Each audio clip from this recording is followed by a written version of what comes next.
오늘 말씀의 제목은 왕을 반대하며입니다. 조선일보의 다음 내용의 기사를 공유하려고 합니다. 제목은 미 50주 2600여 곳 뒤덮은 시위 왕은 필요 없다입니다. 내용을 살펴보면 2025년 10월 18일 미국 뉴욕과 워싱턴 DC, 시카고 등 50개 주 2,600여 곳에서 수백만 명이 거리로 쏟아져 나왔습니다. 도널드 트럼프 대통령의 정책에 반대하며 외친 구호는 단순했습니다. No kings. 미국에는 왕이 필요 없다. 트럼프의 일반적 정책과 강경한 행보, 아이스 동원과 연방 지원금 삭감 등으로 인한 시민들의 분노는 폭발했습니다. 여기에 성별과 연령을 초월한 다양한 시민이 참여했습니다. 여기에 자신을 60, 70대라고 밝힌 한 여성은요, 미국의 건국의 아버지로 불리는 벤자민 프랭클린이 1787년에 한 말이라면서 이 나라는 당신이 지킬 수만 있다면 공화국이다 라는 말을 인용하며 트럼프를 비판했습니다. 이 말은 참으로 민주주의 핵심을 잘 표현한 말입니다. 이번 시위는 진보 성향의 도시뿐만 아니라 공화당 우세주에서도 동시에 벌어졌습니다. 또한 미국뿐 아니라 영국, 독일, 프랑스, 캐나다 등 우방국에서도 동시다발적으로 진행되었습니다. 시위대의 메시지는 명확했습니다. 권력은 특정 개인에게 집중될 수 없으며 민주주의와 공화국 체제의 근간을 지켜야 한다는 것입니다. 이번 No Kings 시위는 트럼프 대통령 취임 후 세 번째로 4월과 6월에도 각각 대규모 시위가 일어났던 것이 이어진 것입니다. 단순한 항의가 아닌 시민들의 민주적 권리와 공화국 체제 수호를 위한 공개적 저항입니다. 평화와 유머를 담은 퍼포먼스 속에서도 그 이면에는 권력 남용에 대한 깊은 우려와 분노가 담겨 있습니다. 왕을 반대하며 일어난 시위를 보면서 한편으로는 대단한 생각도 있지만 다른 한편으로는 왕이 정말로 문제인가를 생각해 보았습니다. 여기 조금 더 첨언할 것이, 제가 이걸 본 거는 조선일보입니다. 조선일보 보고 지금 이 내용을 공유를 한 건데, 실제적으로 오늘 아침 KBS에 보니까 2,600이 아니라 2,700으로 찍히더라고요. 조선일보는 조금 축소를 한 것 같습니다. 그리고 조선일보에서 이 인용한 것 중에 벤자민 프랭클린이 이 나라는 당신이 지킬 수만 있으면 공화국이다 라고 인용했다고 그러는데, 실제로는 이 실제적인 내용 보면요, 미국의 헌법을 만들 때 벤자민 프랭클린이 이제 거기서 나와서 사람한테 인터뷰를 할 때 그랬어요. 이 나라는 무슨 체제로 진행됩니까? 뭐 공화국입니까? 아니 왕정입니까? 어떤 체제입니까? 라고 물었을 때 벤자민 프랭클린이 그때 이야기했어요. 공화국이다 라고 대답한 거예요. 공화국이다. 그리고 덧붙인 이야기가 뭐냐면요, 당신이 지킬 수가 있다면 아마 이 나라는 대우될 거고 못 지키면 안 될 걸? 라는 약간의 그런 뉘앙스로 이야기한 겁니다. 결론적으로 말씀드리면 왕이 문제인지 이 세상에서는 각 나라의 삶의 조건에 따라 분명히 다를 것입니다. 그러나 그리스도인들에게는 소위 영적인 부분에서 왕은 문제가 됩니다. 그리스도인은 악한 왕을 반대하며 공의와 사랑의 왕을 섬기는 자들이기 때문입니다. 오늘 우리는 말씀을 통해 우리가 반대해야 하는 것과 우리가 추구해야 할 것에 대해서 다루려고 합니다. 말씀 가운데 지혜를 얻는 은혜로운 시간이 되기를 소망합니다. 왕을 반대하는 사람들의 모습은 현대 민주주의 사회에서는 익숙한 모습이지만 우리의 역사에서 이런 모습은 그래 오래된 일이 아닙니다. 그리고 심지어 지금도 왕정을 유지하는 나라도 있고 왕을 버리고 민주주의를 비롯한 왕이 없는 체제로 발전했음에도 다시 왕을 원하는 사람들도 있습니다. 여기에 이런 질문을 할 수 있습니다. 왜 많은 사람들은 왕을 원했으며 여전히 왕을 원할까요? 오늘 본문 말씀인 사무엘상에 특히 8장 20절에 다음과 같이 말씀합니다. 우리도 열방과 같이 되어 우리 왕이 우리를 다스리며 우리 앞에 나가서 우리의 싸움을 싸워야 할 것입니다. 여기에 분명히 보여줍니다. 왕을 원하는 사람들은 그리스도인이 아닙니다. 이것이 중요한 포인트입니다. 왕을 원하는 사람들은 그리스도인이 아닙니다. 여기에 이스라엘 백성이 왕을 요구한 이유가 명확히 나옵니다. 그들이 왕을 원하는 것은 전쟁을 위한 것이었습니다. 여기에 세 가지 정도의 이유를 도출할 수 있습니다. 첫 번째로 불안과 두려움입니다. 사무엘이 늙었고 사무엘의 아들들은 악하다는 평가가 돌고 있고 주변국들은 군사적으로 위협하고 있는 상황이었습니다. 이스라엘 백성들은 불안과 두려움에 쌓였습니다. 두 번째로 세속적 비교입니다. 다른 나라의 왕국의 모습이 멋있어 보였습니다. 마치 진짜로 그렇게 살지 못하는 사람들이 인스타에 올라온 허구의 거짓된 사진에 부러워 죽듯이 왕국의 악함은 보지 못하고 화려한 본 모습에 자신들도 그렇게 되기를 바랍니다. 세 번째로 하나님의 통치의 거부입니다.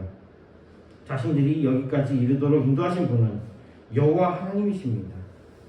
이집트에 재앙을 내리시고 홍해를 가르며 여리고를 무너뜨리고 자신들을 위해 싸우신 그 여호와, 그들은 그 하나님을 잊어버리고 헛된 자의 통치를 바랐던 것입니다.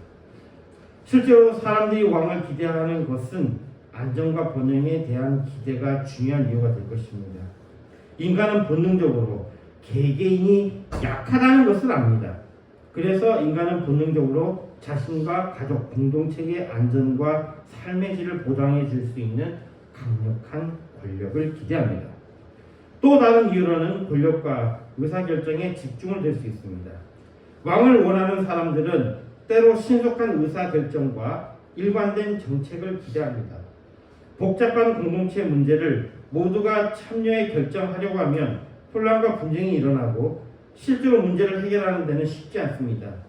이러한 것을 참아내야 얻을 수 있는 것이 민주주의 같은 좋은 제도인데, 인내심 없는 사람들은 한 사람 혹은 소수에게 권력을 집중시켜 혼란을 주려고 할 뿐 왕정이라는 체제가 근본부터 악하다는 것을 생각하지 않습니다. 그리고 왕정과 만족의 착각을 줄 수 있습니다. 인간은 왕을 통해 얻는 안정과 질서가 실제로 자신에게 최선이라고 믿습니다. 그러나 이것은 확실한 착각입니다. 뒤에 나오지만 과중한 세금, 전쟁 동원, 권력 남용, 불평등의 심화 등은 왕권이 가져오는 부작용입니다. 문화적 관점으로 살펴보더라도 도시화, 기술, 문자, 중앙정부는 발전처럼 보이지만 실제 문화의 창의성은 중앙에서 나오지 않습니다. 오히려 자유롭고 정의로운 곳에서 나옵니다. 이에 세 번째 단계로 나아가 왕정의 문제점과 인간의 모순에 대해서 다루겠습니다. 놀랍게도 성경에는 왕정의 문제를 아주 세세하게 지적합니다. 사무엘상 8장 11절에서 17절입니다. 먼저 11절입니다. 가로된 너희를 다스릴 왕의 제도가 이러하니라. 그가 너희 아들들을 취하여 그 병과 말을 어겁게 하리니 그들이 그 병과 앞에서 달릴 것입니다. 선명히 그럴 것입니다. 각 사람들의 귀한 아들들이 병과 말을 위해서 일하고 그 병과 앞에서 걷는 것도 아니고 뛰어서 왕과 말과 병거를 숨기고 전쟁을 치르게 되는 모습, 이게 너무 비참한 거 아닙니까? 12절입니다. 그가 또 너희 아들들로 천부장과 십부장을 삼을 것이며 50부장을 삼을 것이며 자기 밭을 갈게 하고 자기 추수를 하게 할 것이며 자기 병기와 병거의 제구를 만들게 할 것이며, 사람들이 자신을 위해서 일하는 것이 아니라 왕을 위해서 일하게 만듭니다. 13절입니다. 그가 또 너희 딸들을 취하여 향료 만드는 자와 요리하는 자와 떡 굽는 자를 삼을 것이며, 말 그대로죠. 14절입니다. 그가 또 너희 밭과 포도원과 감람원의 제일 좋은 것을 취하여 자기 신하들에게 줄 것입니다. 왕에게 뿐만 아니라 왕의 신하를 위해서까지 일해야 합니다. 15절입니다. 그가 또 너희 곡식과 포도원 소산의 11절을 취하여 자기 관리와 신하에게 줄 것이며, 세금이 이하입니다. 자신의 것을 왕과 그 측근들에게 바쳐야 하는 것입니다. 사실상 뺏기는 것이죠. 이스라엘 백성은 이미 10분의 1을 레위에게 바치고 있습니다. 이제 왕에게 10분의 1을 더 바쳐야 합니다.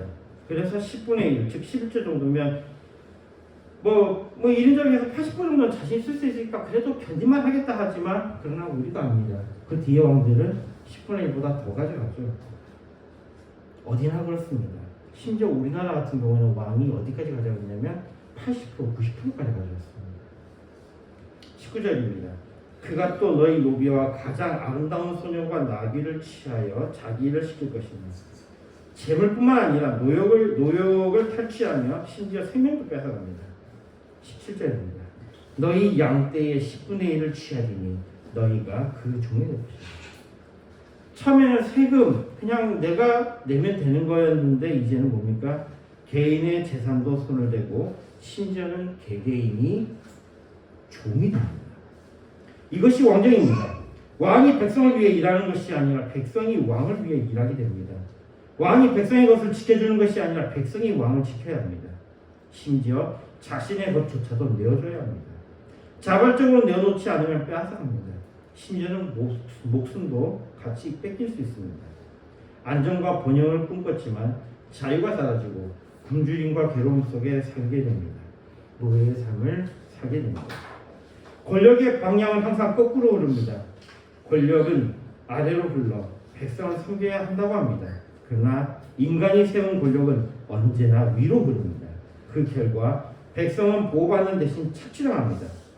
왕은 백성의 아들들을 군사로, 딸들을 시녀로, 재산을 세금으로 취하며 백성의 피와 땀으로 자신의 권력을 세웁니다. 그리고 왕의 인간성에 대한 이야기도 해야 할 것 같습니다. 사람은 모두가 전적으로 타락한 문제입니다. 그러므로 선한 왕은 절대로 존재할 수 없습니다. 인간에게 절대 권력이 주어지면 절대적으로 타락합니다. 다윗, 솔로몬 같은 선한 왕이 있지 않느냐고 반문하시는 분들이 있을지 모르겠는데요. 성경을 잘 읽어보시면 이들 역시도 한때는 선한 모습이었지만 항상 선한 자들은 아니었습니다. 오히려 악한 자라고 해야 설명이 되는 자들입니다. 전생애를 걸쳐서 잠시는 선한 왕의 모습을 가질 수 있을지 모르겠지만 그러나 선한 왕은 단 한 명도 없었습니다. 그래서 인간이 권력을 가지면 반드시 타락하고 그 타락으로 인해서 반드시 백성들은 고통을 당합니다. 근데 여기서 모순이 있습니다. 인간들 가운데 스스로 노예되기를 선택하는 사람이 있다는 것입니다. 그것도 많은 사람이 그렇다는 것입니다. 사람들은 자유를 원한다고 말하지만 사실은 자유를 갖는 것을 두려워합니다. 스스로 생각하고 결정하는 것은 어렵고 불안하기 때문입니다. 그래서 누군가 자신을 대신해 결정해 주기를 바랍니다. 정말로 그렇습니다. 오늘 저녁에 뭐 먹을지 결정 못한 사람들은 그 결과 다시 왕을 찾습니다. 대신해서 악한 결정을 해줄 왕을 찾습니다. 그리고 사람들은 그 악한 왕의 종이 됩니다. 이에 네 번째 단계로 넘어가서 왕이 악한 것이구나. 악한 자가 왕이라면 왕을 반대해야 된다는 결론을 도출할 수 있습니다. 왕을 반대한다는 것은 단순히 정치적 저항이 아닙니다. 이것은 신앙의 문제, 가치의 문제, 인간의 자유의 문제와 결부된 것입니다. 사무엘에게 왕을 요구한 사람들에 대해서 하나님은 7절에 다음과 같이 말씀합니다. 여호와께서 사무엘에게 이르시되 백성이 내게 한 말을 다 들으라. 그들이 너를 버림이 아니요 나를 버려 자기들의 왕이 되지 못하게 함이니라. 왕을 반대하지 않는 것은 하나님을 버리는 것입니다. 왕을 반대하지 않아도 당장은 아무 문제가 없어 보입니다. 왕이 있으면 겉으로는 명령이 빨리 전달되어 잘 운영되는 것처럼 보이고 질서가 유지되고 심지어는 먹고 사는 문제도 안정되어 보입니다. 그러나 실제는 이와 다릅니다. 편안함과 안정은 각 사람의 자유를 빼앗고 각 사람의 생명을 취합니다. 왕의 지배 아래 있는 인간은 더 이상 자유로운 존재가 아닙니다. 반면에 왕을 반대하는 것은 사람의 자유를 지키려는 것입니다. 그 자유를 통해 사람의 통치를 받는 것이 아니라 하나님의 통치를 받는 것입니다. 왕을 반대하는 것은 권력의 위험을 미리 인식한 태도입니다. 권력은 반드시 집중되며 집중된 권력은 반드시 부패하며 부패한 권력은 반드시 생명을 삼킵니다. 따라서 왕을 반대하는 것은 단순한 거부가 아니라 생명과 창의성을 지키는 비장한 선택입니다. 중앙 집권적인 사회는 효율적일 수 있습니다. 그러나 다양성과 창의성은 거기서 자라지 않습니다. 하나님이 세상을 만드신 질서는 다양성 속의 질서입니다. 물론 권력에 순응하면서 잠시의 평안을 얻을 수는 있습니다. 그러나 영혼은 죽습니다. 반대로 권력에 저항하면 잠시의 불편함은 따르지만 그 속에는 생명이 살아납니다. 신명기 30장 19절에서 20절에 말씀합니다. 내가 생명과 사망과 복과 저주를 내 앞에 두었은즉 너와 내 자손이 살기 위하여 생명을 택하고 내 하나님 여호와를 사랑하고 그 말씀을 순종하며 또 그에게 부정하라. 왕을 따르는 것은 겉으로 보이는 편안함을 택하는 선택이지만 하나님을 따르는 것은 생명을 택하는 선택입니다. 이것은 절대로 공존할 수 없는 선택입니다. 반드시 하나를 선택해야 합니다. 그리스도인이 바라는 것은 왕의 통치 아래 있는 백성이 아니라 하나님의 말씀 아래 자유롭게 사는 백성입니다. 왕의 명령에 굴복하는 것이 아니라 하나님의 뜻에 순종하는 것입니다. 왕을 반대한다는 것은 세상의 질서를 거부한다는 말이 아니라 타락한 질서 속에서 참된 질서를 회복하는 것입니다. 말씀을 맺겠습니다.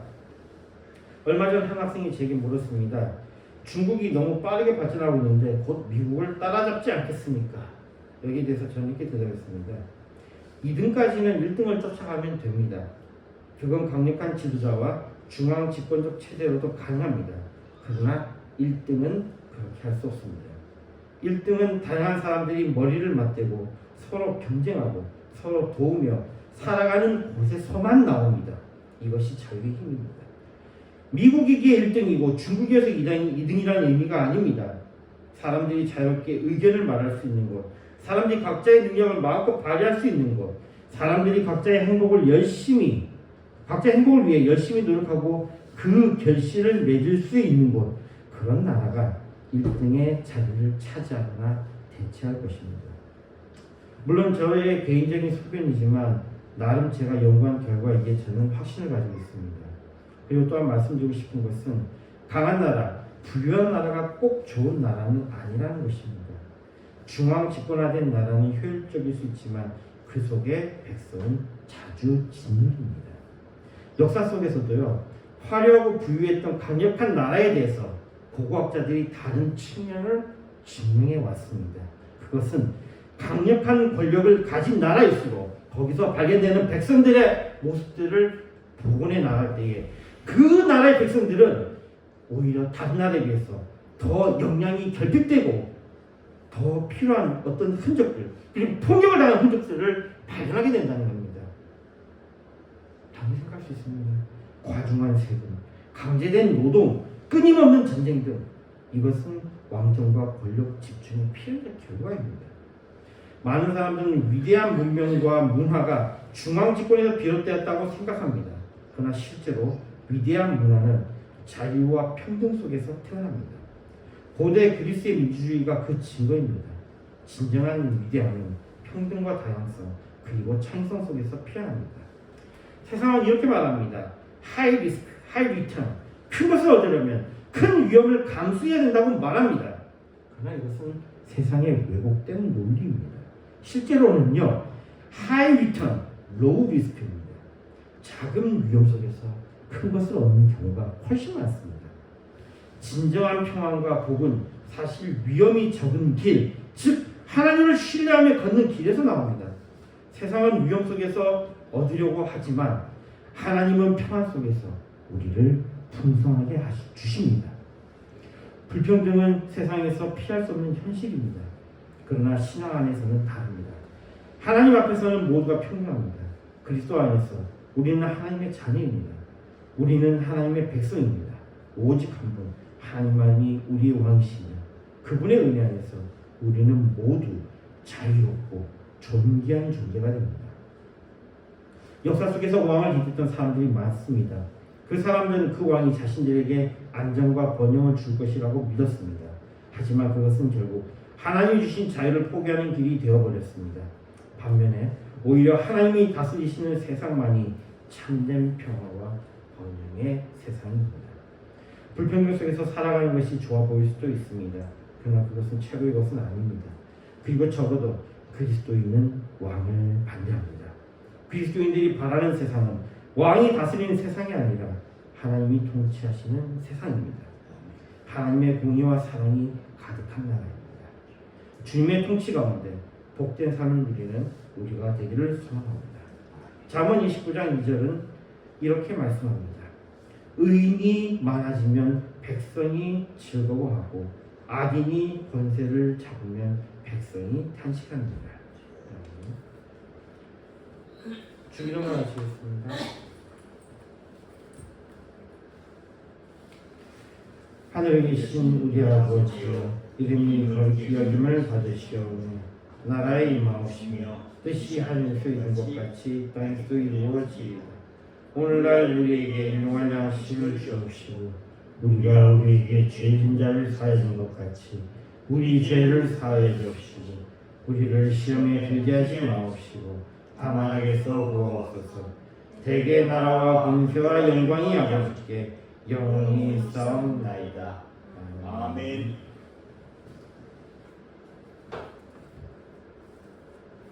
찬송가 347장 부르면서 준비하신 한 분만 듣습니다.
기도하겠습니다.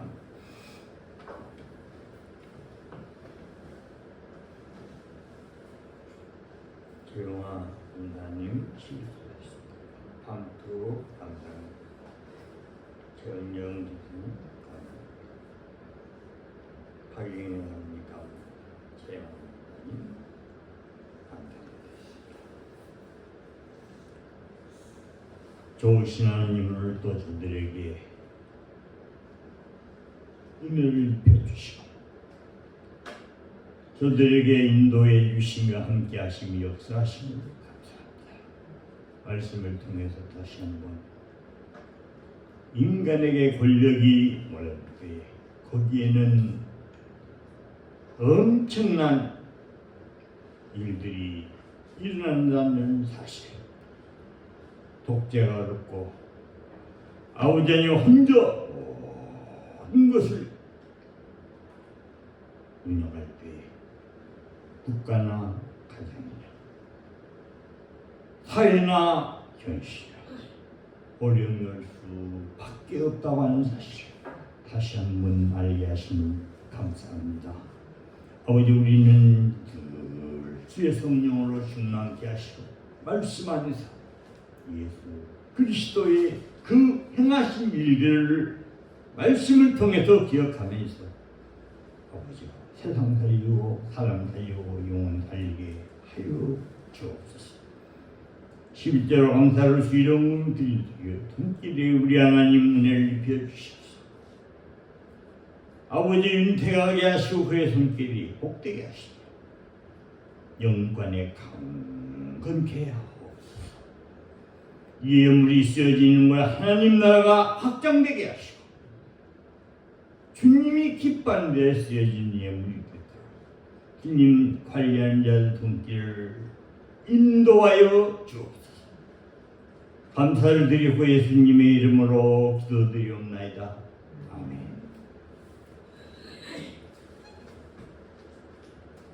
산후가 1장입니다.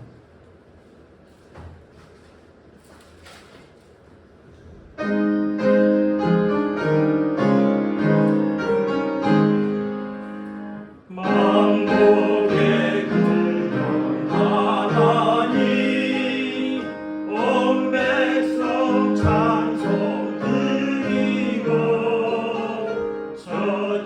저천사여 찬송하세 찬송 성부 성자 성령 아멘.